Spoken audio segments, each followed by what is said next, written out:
सतयुग में मनु नाम के एक राजा थे जो भगवान विष्णु के परम भक्त थे। उनकी भगवान विष्णु को अपनी आंखों से देखने की प्रबल इच्छा थी, जिसके लिए हजारों वर्षों तक उन्होंने गंभीर तपस्या की थी। सतयुग खत्म होने की कगार पर था और एक भीषण बाढ़ सभी जीवों का विनाश करके नए युग में प्रवेश करने वाली थी। भगवान विष्णु वेदों की रक्षा के लिए चिंतित हो गए।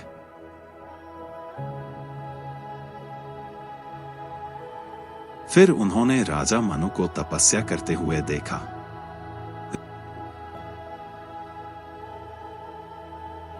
राजा मनु अपने हाथों में जल भरकर जैसे ही भगवान विष्णु को अर्पण करने वाले थे, वैसे ही तुरंत उन्हें एक आवाज सुनाई दी, हे राजन, मुझे पुनः नदी में मत प्रवाहित करो। जब उन्होंने देखा तो हाथों में एक छोटी सी मछली थी जो इस प्रकार कह रही थी कि आप मुझे इस नदी में मत प्रवाहित करो, वरना दूसरी बड़ी मछलियां मुझे निगल जाएंगी। तब राजा ने उस मछली को दया भाव से देखा, फिर अपने कमंडल में रख लिया। समय बिताता गया, वह मछली आकार में दिन ब दिन और बढ़ती रही। तो राजा ने उसे एक पात्र से दूसरे बड़े पात्र में डालना उचित समझा। लेकिन एक दिन उस मछली को उन्होंने समुद्र में जाकर छोड़ दिया, जहां देखते ही देखते उसका आकार और बढ़ता गया। राजा को समझ आ गया यह मछली कोई साधारण मछली नहीं है।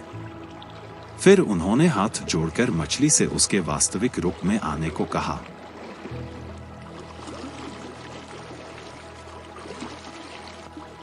तब भगवान विष्णु उसकी पुकार सुन अपने वास्तविक रूप में प्रकट हुए और बताया, राजन, यह मेरा मत्स्य अवतार है।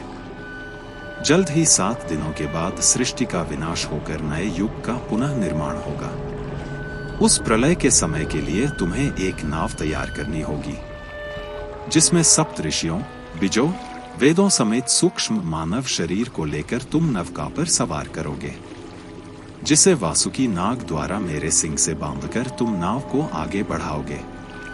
मत्स्य के रूप में मैं नाव को हिमवान पर्वत पर छोड़ दूंगा।